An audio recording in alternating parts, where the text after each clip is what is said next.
Jack and Dave rolling, boots on the ground. Big Rooster Media making their rounds. Hey, what's up, Klamath Falls? This is Mike. And what's up, Klamath Falls? This is Dave. And what is up, Klamath Falls? I am Ty Kleiwer from Skyline Brewing Company and Skyline Brewing Company Meats.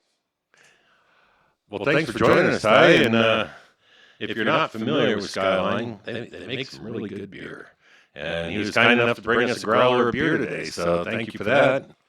It was a tough endeavor to be involved with, but we'll take one for the team every now and then. I feel you.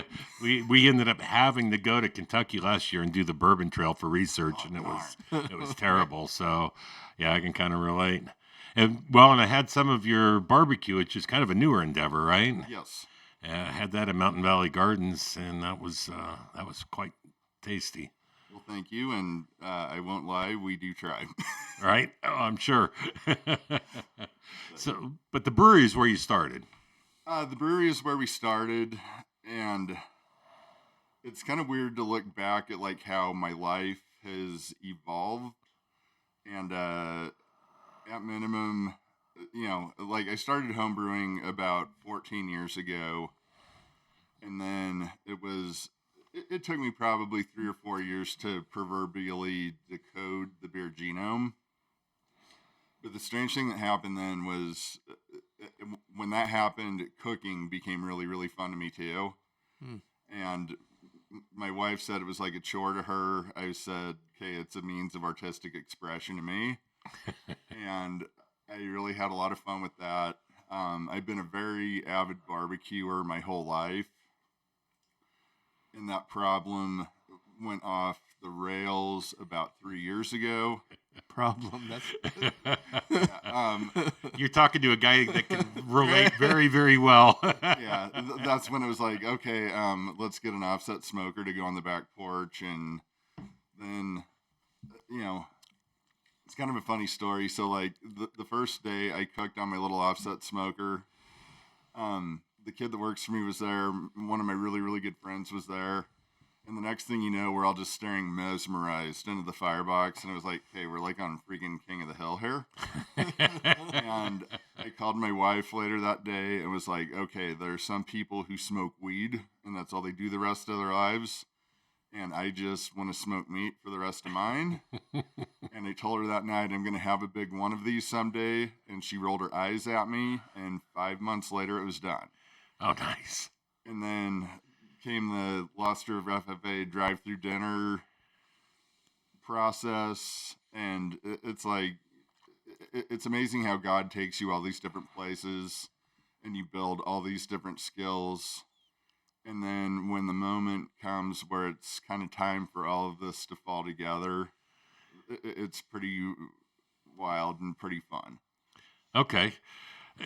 And I never pictured myself as a content creator or a YouTuber, but yet here I am. So I can relate in a roundabout way. And this guy is our resident barbecue expert here. So this is a good thing. I'm not gonna go your level, but yes, I can. It's weird combining stuff you don't think will work, or just experimenting. I like that process myself, but yeah, and you gotta. Same thing with the beer. You always have to have, I think, the mentality with life that nothing is ever good enough or as good as it could be too, and like. Thinking about how, like, say my dry rub and my sauces and everything have evolved. It's pretty wild. I imagine there's a lot of correlation that you don't really realize on the surface between making beer and cooking or smoking meat, coming up with the right blends to come up with the flavors you're after. Yeah, and it's funny because... So I went to college in no particular order to compete at livestock judging and annoy women and drink beer. And if you do all the above well enough, they will give you a diploma to get you to leave. And so, but like the core principle of how you judge livestock is how balanced are they, which basically means do they do everything well and does everything fit together well? And knowing your balance points, like on a beer, your 2 balancing points are how bitter it is and how sweet it is. And you have to have those in the right place to make the beer taste right. And then, I kind of always look at cooking, if you have your right amount of fattiness, savoriness, sweetness, and most importantly, saltiness, you're good to go. So what did you bring us today? I'm trying to... This would be the red-blooded American Ale. This was a fresh keg, so there's just a little teeny tiny bit of yeast in it, which is why it's just a little bit opaque, but it still tastes good. Oh, it's great. Yeah, it's good beer. You have, so I was at I believe it was your kickoff event years ago at the Creamery out on the patio. Is that correct? So you guys brought like cases of glasses, and I still have about 3 or 4 of your original glasses. Okay, that would kind of ring a bell. And like, I think you and Rye were both there that night. yeah, our real big coming out event was actually, it would have been the Brewing Q in 2017, and we got our license like the week before it. Oh, wow. And then snuck into it.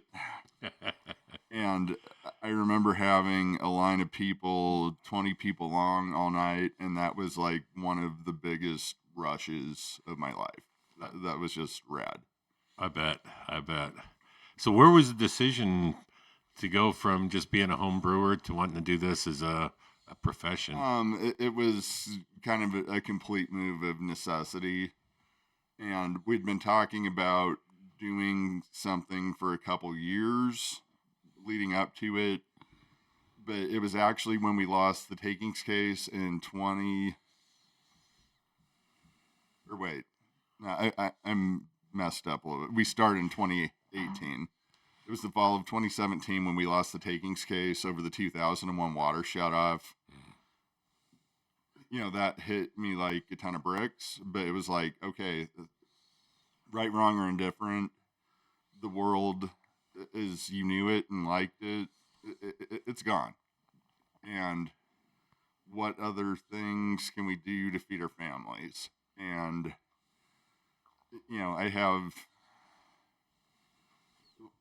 we'll see if we get there or not, but, the ag world is such a mess right now other than beef cattle. And, I've seen this happen before. Cows are really, really good now. They're not going to be in a couple years, though. And your only way of getting off of that treadmill is to figure out how to merchandise your own stuff.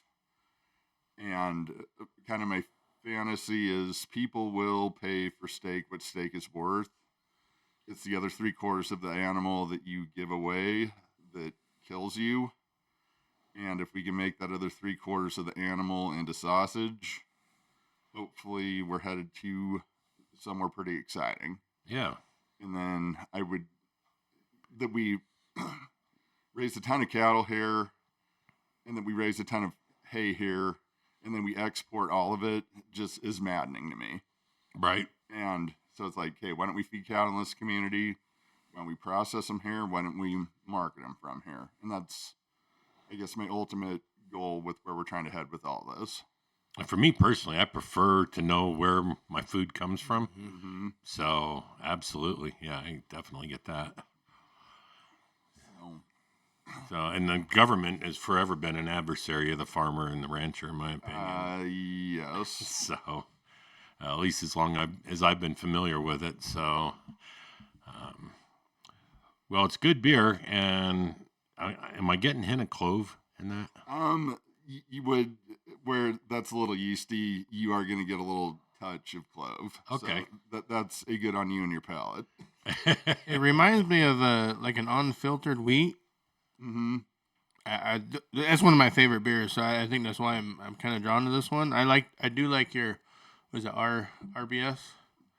Oh, BCS, the raspberry one. Yes, sorry, as well. But yeah, you don't find this type of beer that much. I'll call it unfiltered. No offense, but you do it good. Well, no, I don't mind that. I like the little content to it. I know some people are. The really funny thing of how consumer perception has changed in my time in the beer industry. Okay, like hazy IPAs, like at one point in time, it's like, okay, not doing it, not going there. But then you realize, okay, these things are so popular, you better go here or you're leaving stuff on the table. But since the advent of hazy IPAs, consumer expectation of what a beer looks like has completely changed. Because, like, 8 years ago, if you would have had something like that, someone would have complained about it. Right. And now everyone's just like, I don't care. Now they complain if it was clear. So Yeah. And on hazy IPAs, the reason I had a big disdain for them was the moment that you have arrived as a home brewer is when you figure out how to make clear beer.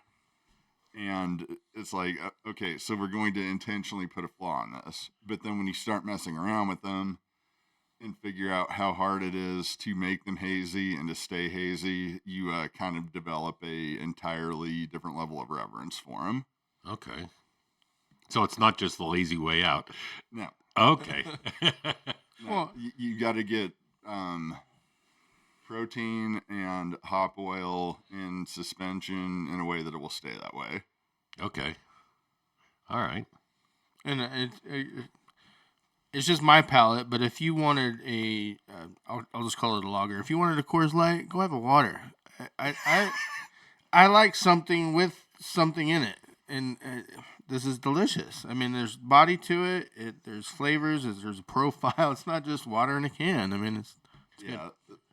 No, and I've always said with this beer, and RBA's been our most popular one by quite a bit through the years. But IPAs are all about the fun flavors you can make with hops. This one is all about the fun flavors you can make with malts. okay. Okay. Didn't know the difference there, honestly. Yeah. And it's it's got kind of a slightly like caramely quality to it, I would say. Yeah. Yeah. And you had mentioned the good on my palate or whatever for picking up the Clover, but I kind of, we're both bourbon enthusiasts, and I like a drink, whether it's a whiskey or a beer, where you really kind of process, what am I actually getting here, instead of just the cold or the Coors Light example. It's just the beer flavored We can't water. be since you said Coors Light, on the note of I guess perception and stuff. So the kid that works for me one day was like, "Yeah, I wish we could make Skylight taste as good as Miller Lite." Did you fire him? Yeah, one better. So actually, and I'm a Miller Lite fan. I'm not gonna lie. Okay. So I went to the store and got some, and I made him do a blind taste test where I had Skylight, Miller Lite, and a light lager from a really good brewery called Claim 52 in Eugene. And Levi tried it and goes, "Okay, I know which one I like the least, and I would hate to live on the difference between the other two." And he put Miller Lite last. Nice. Well done. Well, and then I tried doing the same thing, and I did pick the Miller Lite out to go last, and I literally couldn't tell the difference between the other two. Yeah. But I would almost go banana in this one. Banana? You getting banana? You get yeah, okay. yeah. Yeast has, what would we say here? A kind of banana-y, kind of clovey, kind of, I'm going to say almost like apricot flavor. Okay. But So that's the yeast then. yeah, Okay. and this was a brand new keg, so what I filled this with, I wasn't thinking about. It was literally the stuff on the very, very bottom of the keg where a little bit of yeast had settled out. I don't mind it, though. So that's kind of, again, a similarity with whiskey. The yeast is where a lot of the flavor varieties are coming from. Well, and you would appreciate. So when we were in Kentucky, we had visited Jim Beam. Phenomenal grounds, start to finish. Anyway, the restaurant attached to it made a pizza that was fermented with the yeast out of the mash. Really? And it was weird knowing Jim Beam and picking up the profile in the pizza, and it's not whiskey, but you're like, what's going on? Yeah. So when you're at that, I don't know, when you can pick that apart or whatever, you'd appreciate it too. But it's weird picking up stuff like that. It didn't taste necessarily like whiskey, but the flavor, the hints of flavor that you get in the whiskey were there in the crust. Yeah, it was a weird experience. Yeah, it was good though. It was really good. Yeah. So I know that the barbecue is kind of taking your passion in a different direction now. Are there still beer flavors in the works? Are you working on new profiles on the beer? Okay. Now, we've done. I'm that guy. That's all right. It was me last week. So I had to go judge the junior livestock show at the Maui Ag Fest last year, and I was looking for that culinary thing that was going to blow my mind. And we finally went and had shave ice on our way to the airport to go home. And if we would have had that earlier in the trip, I would have lived on that the whole time we were over there. Because I was thinking, okay, this is going to be like a snow cone.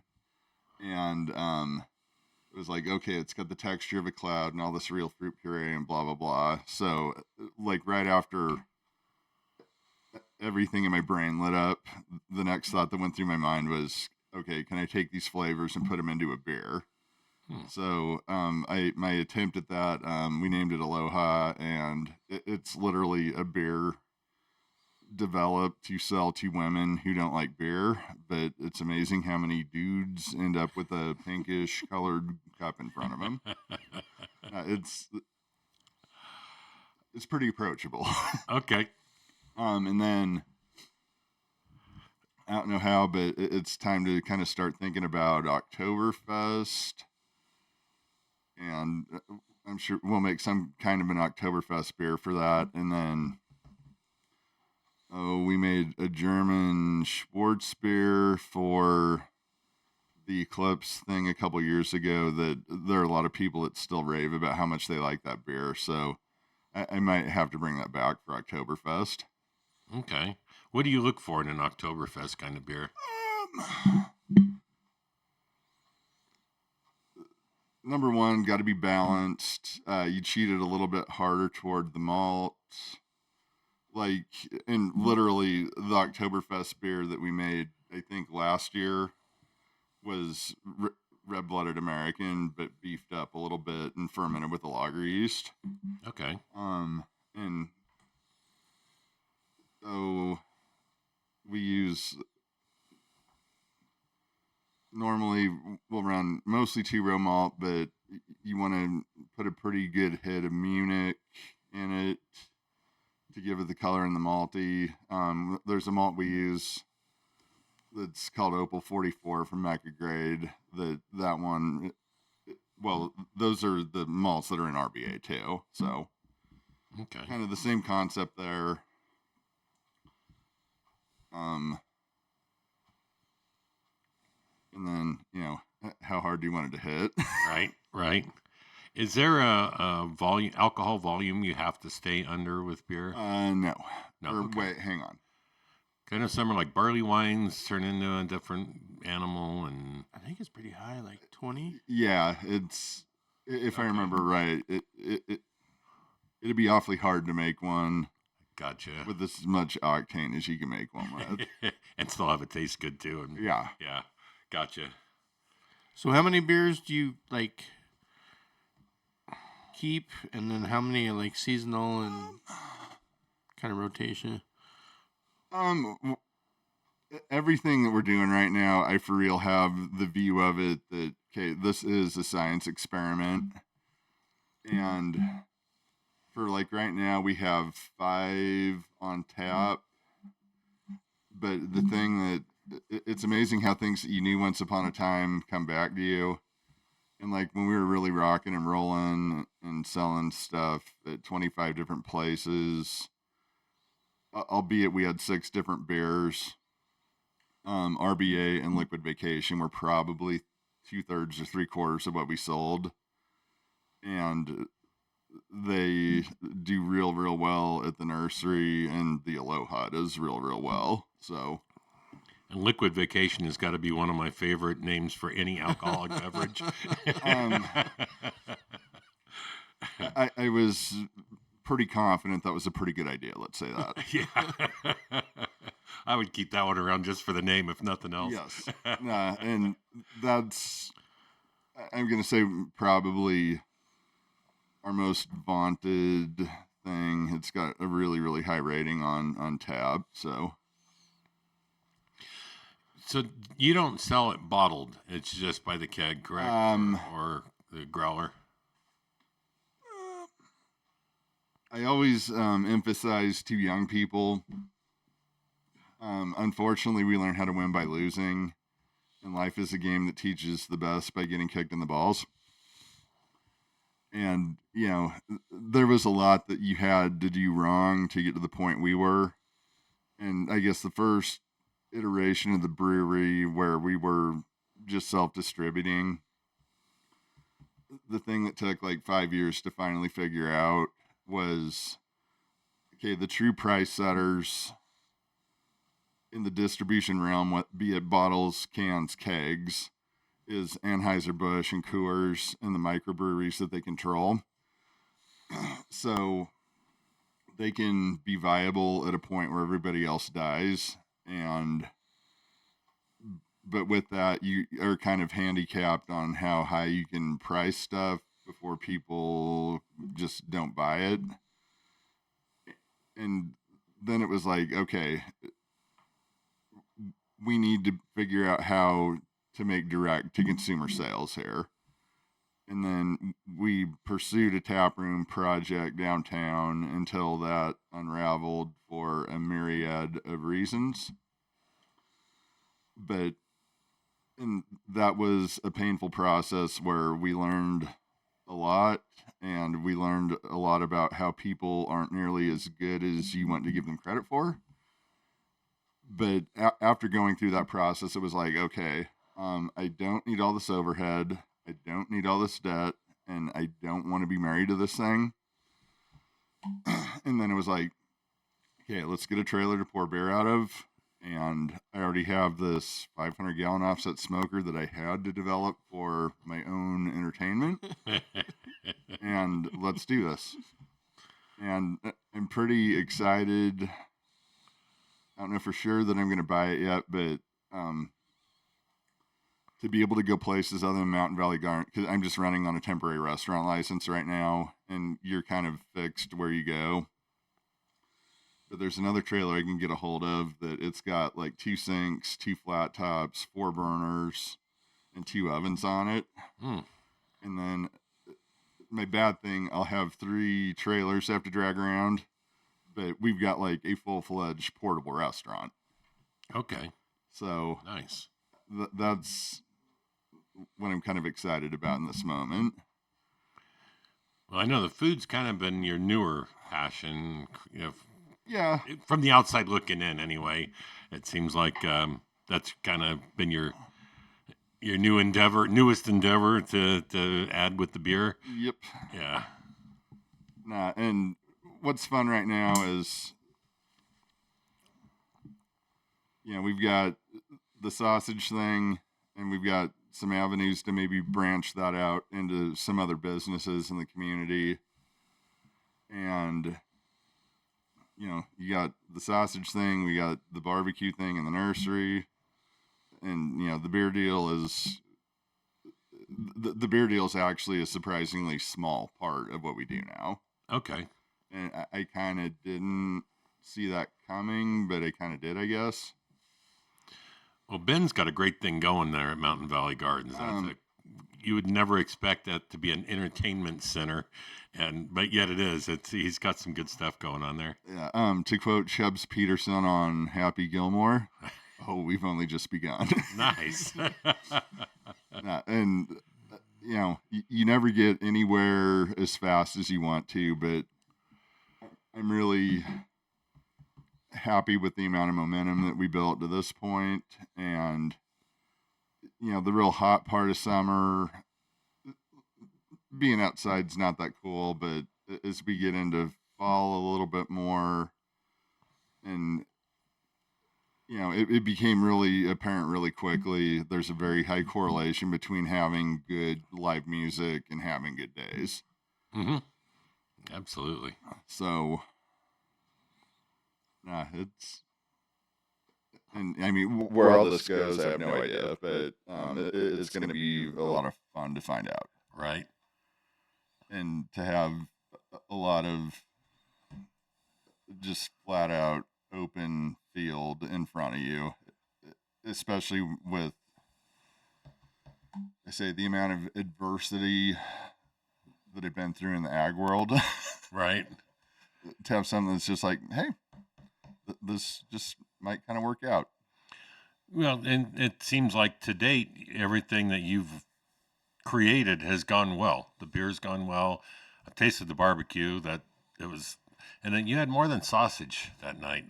Was it tri-tip, I believe? Yeah, so we do tri-tip sandwiches. Those have been really popular. We make those on baguettes that come from Simply K sourdough. And then we melt butter and mix beer in with it, and then put more of the dry rub that goes on the meat in it. And then grill the sourdough, dunk it in the butter, then make the sandwich. Then we've got bacon burn-ins, and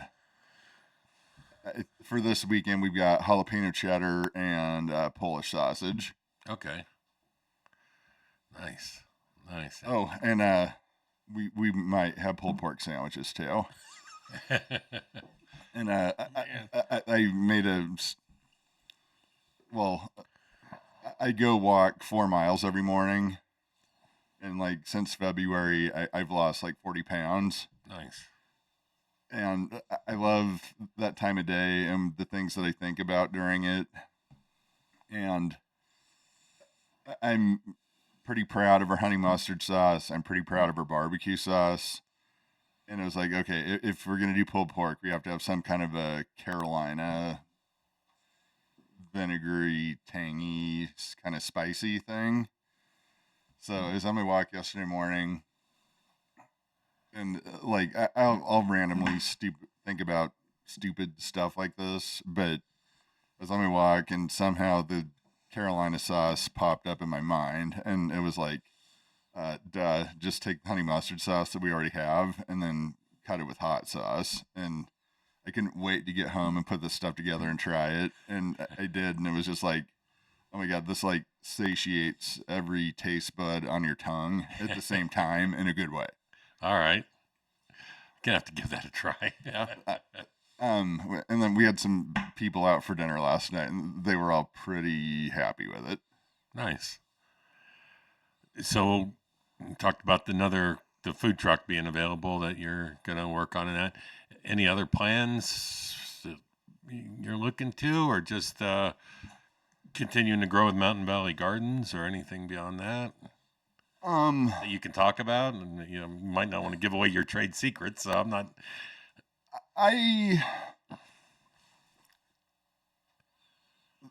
That's a very interesting question. I mean, okay, literally, we're living life on a week-to-week basis right now, but my wife always asks me what we're going to do this winter. So, and life is all fun and games until you have to make a decision.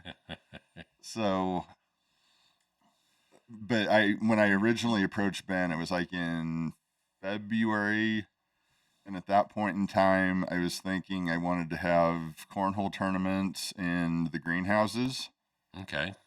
I don't know that I hate that idea. Right. I don't know that I hate finding somewhere we could go get inside for the winter. When we're a couple years down the road, and what's now the patio at Mount Valley is a pavilion, and I have a barbecue joint and a tap room in there, life will be a little easier then. Yeah. And that's kind of the ultimate where we want to get to here. Okay. And you never know what'll happen, but Ben's got some old houses over on the corner of the property, and he was like, I fully intend someday we're tearing those down and you're putting your brewery over there. Oh, wow. That's So, great. but we'll see what happens. Right. But right. Yeah. The future is dynamic. You never know until it happens. But that no. sounds like a great plan.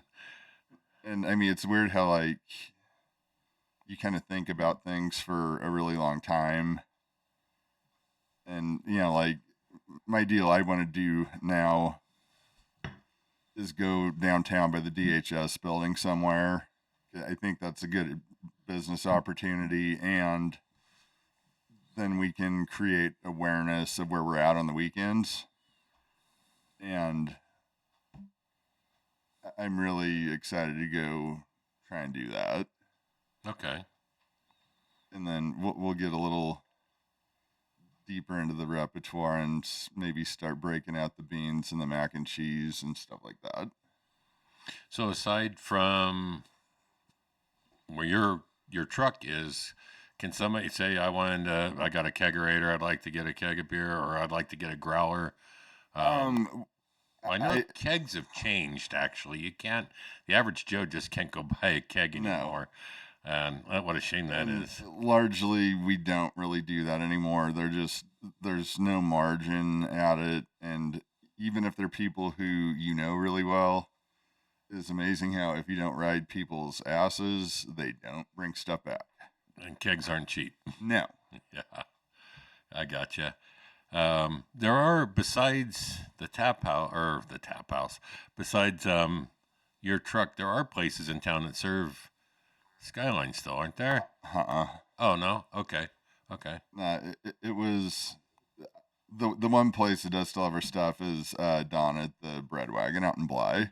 Yeah, okay. But she's hella cool and really, really easy to work with. So she's a real nice lady. She makes is. a mean Indian taco. That she does. Yeah, and between all like the board things I do and the brewery, and I had to have a really, I guess I'm going to say, difficult conversation with myself a couple years ago. And my conclusion from it was, okay, we just got to look at the things that we do here and what are the things that are worth doing and putting time into, and what are the things that need to go away. And selling wholesale beer was something I identified and went, okay, that's got to go. Not working. No. Yeah. Fair enough. But it's been a little bit since I've been in the coop. Chicken Shack. Is that no more? mm-mm. Well, others, I believe, used to have Skyline also. They did. Yeah. I guess I've been in the coop more than the chicken store. I'm not looking for. I'm doing a little brown juice when I'm at the can coop. Eat Chicken Shack food in the coop. Right. I can't get whiskey in the Right. Chicken Shack. So yeah. No, and since we're on the topic of the Chicken Shack, got to give a shout out to Jared, because without him encouraging me, might not have done it. Really? Yeah, Jared's a good dude. Yes. He's been on here twice. You ever heard of Sir Strumming? You familiar with that rotten fish in a can? Yes. He made us eat that one time. Yeah. Thanks for that, Jared. And I mean, this isn't like the most open air environment. Oh no, we took everything out on the lawn. That would have been some pretty hardcore stuff. We did homework. This is not going to go down in here. I didn't want it to spray everywhere and just contaminate it permanently. So, yeah. But all right. Any other thoughts or directions you're headed with this, or anything you'd like the public to know? Just please come out to Mountain Valley Gardens and see us. We were closed last weekend because I had my duties at the fair I had to tend to, but come see us on weekends. I think hopefully we're going to be there about every weekend for the rest of summer and fall. Follow us on Facebook and or Instagram. I try to put a couple posts on each week about what we've got going on out there, and it's been a lot of fun to this point, and we appreciate everyone's support so much, and we'll just try to keep doing it right and see where we go. Oh, it's working so far. And if you haven't been to Mountain Valley Gardens, it's on the down towards the end of Washburn before you get to South Side Bypass. And yeah, it's a nursery, but it's a lot more than that. And because of Ty and Ben down there, it's a venue. It's not just a nursery; it's a venue, and great food, great music, great beer. You got to check it out for summer or fall comes around. They shut it down for the winter. Yeah. So where this goes, we'll find out. Just play it by ear and Well, see. and you have a machine. You've put together the right stuff. You can tell just by your demeanor that you're pushing somewhere. So if it's not going to be Mountain Valley, we don't have to get into it right now. I can tell there's something going on, and that's fine. But that's a good thing. It's a compliment. Yeah, and I will say, Ben's a great guy. Ben's done a ton to help me. And Germans are very interesting, stubborn creatures. Guilty. So, like, my daughter is probably a little bit too similar to her father. And her steer that she just sold at the fair, he was an ass. And he was weird because the first couple weeks he was just fine, and then he got to where if you tried to do anything with him, he would try to kick the ever living hell out of you. And one night he beat our daughter up pretty bad, so I was walking him back to his pen, and I snubbed him up real tight to the fence, and I got in his face, and I said, "Look, mother, you're French, I'm German, and I'm gonna win." And it was actually my German little girl that defeated him. That made me very proud. But Nice. to that, I'm hell bent we're gonna make Mountain Valley work. Awesome. It's a great location, and yeah, I mean, the nursery just adds to the environment. Beautiful plants and that all around you, And like, there is no place on earth that has ambiance like that. And if you were a brewery and you tried to create that kind of ambiance, you would bankrupt yourself. right. Yeah. So, and I think on the totality of the project there, I mean, we just barely scratched the surface. I'm excited now. I can't wait to see what else happens down there because we were down there a few weeks ago, and had a great time. Good music, and like I said, good food, good beer. So You got a really bad talk show guest out of the deal? Oh, you've been great. Oh no, your brother was here first. Don't worry about it. I'm sure you know that story. I kind of made him mad before we met. I know that story real well. It's all good now. I think there was some amount of just chill out, and this isn't as bad as you think involved with that one. Well, if nothing else, I did get to meet him. We did clear the air, and things are very good now. I was actually thinking about that on my way over here, and there ended up being a lot of really good conversation that came out of that. Right. But I mean, the stuff that's gone down in the water world here, particularly in like the last 5 years, is just like, okay, this is insane. Yeah, and learning the perspective of who's doing actually what, and it's not Ryan, and it's not Gene, and it's so much beyond them, and how hard those guys work to try to make it happen for the local folks here. It's crazy. Well, and like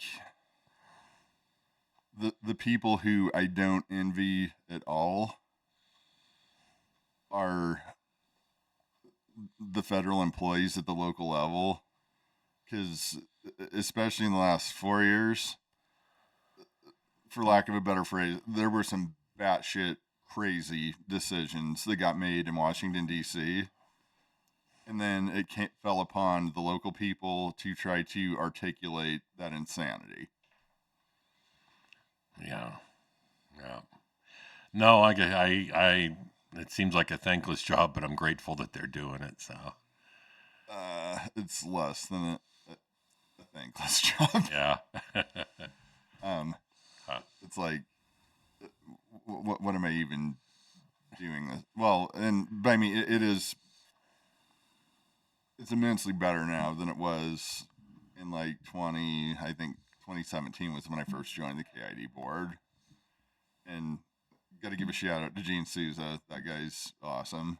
That guy's an encyclopedia. Yes. He knows so much about not just water, but how everything operates and the history of the basin and all that. It's crazy. Yes. So, yeah, great guy to talk to. And he'll sit with me for 20 minutes and fill me with so much information that it starts falling out my ears because I can't remember it all. Yeah. And if he didn't want to be here, he'd be making way, way more somewhere else than what he does here. But he's here and he cares, and I'm very thankful for him. Yeah. All right. Well, unless you got more, I think I ran out of things. Out of bullets? I'm out of bullets, but I'm still thirsty. So Yeah. Great beer. And no, I just want to thank you for approaching us and coming on. Well, thank you for having me. And it's always good to get your story out there. Yeah, absolutely. And that's what we're trying to do is, It seems like your story is only about halfway through the book, so we'll see how that goes. Oh, no, I hope not even that much.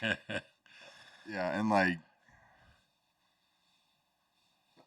we'll see how far we get, but the cool thing and the opportunity that we have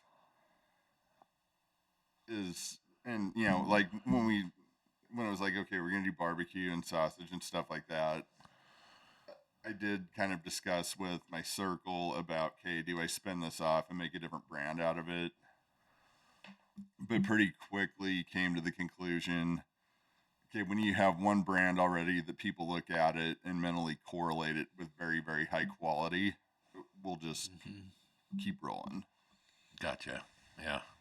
So the barbecue and the sausage and everything, that's another LLC called Skyline Brewing Company Meats that I spun off. So. Okay. Yeah, I just had a little sample that one night, but I'll be back to try some more for sure. Okay. Just been I've wanted to get back since that night, but it's just been a crazy summer. Both of us have been super busy, and I went over a month without being home on a weekend. So, yeah, I was just constantly doing something. So things are slowing down. I have a chance to get back down there again. Yeah, and it's been a really, really good time. But between where my kids are at in life and doing stuff at the nursery and blah, blah, blah, I can't believe it's a week after fair already. Right. Yeah, it seemed like the year just started and we're almost in the fall already. It's nuts. But no, it's been good. It's been fun. Hopefully it'll lead to gooder. Well, and just hearing some of your thoughts and what Ben wants to do also down there, it sounds like a pretty promising direction to go. Yeah. So. No, and I mean, Ben's big goal is to kind of extend a sales season and,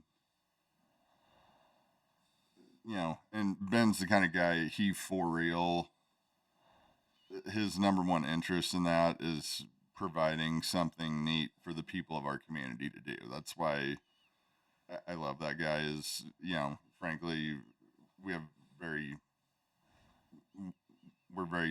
similar from our mentality. Like-minded standpoint. goals and that, yeah. Yeah. And, and we view it that it's our purpose to make the world a better place here. Right. And Amen to that. That's kind of our goal too, with this. So, again, just want to say thank you for coming on. Hey, thank you for having me. Yeah. Thank you. And with that, I'm going to go. Peace out, Klamath Falls. Yeah. Peace out, Klamath Falls. And stay I like classy. Stay classy, San Diego.